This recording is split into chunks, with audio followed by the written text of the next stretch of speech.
סליחה? מה? מה הקריסטל הזה עושה? אתה לא רואה שאני עסוקה? תביא רגע. הקריסטל הזה עוזר להרגיע אנשים. מחירו 30 שקל. 30 שקל בשביל החרטא הזה? שלא מרגיע ולא נעליים? סתם לוקחים כסף מאנשים. אתה לא רוצה, אתה לא צריך. אנחנו לא מכריחים אף אחד.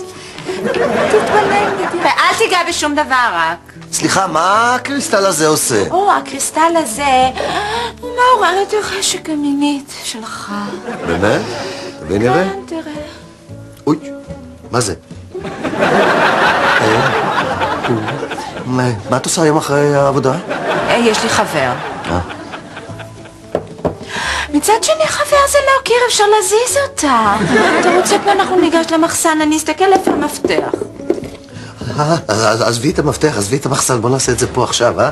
סוטה. פומנית.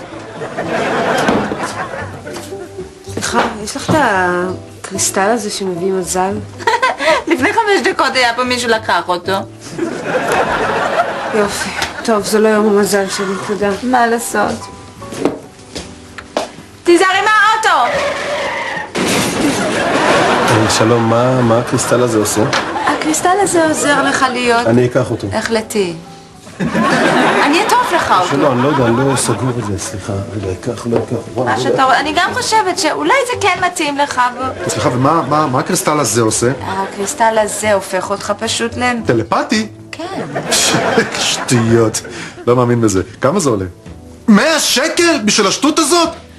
אפילו מההנחה של 10% זה מוגזם. מי מפגר? די כבר! בחור, תודה על המחמאה, אבל אני ממש לא בקטע.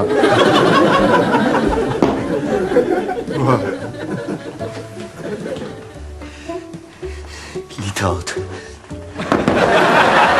Here I come, here I go.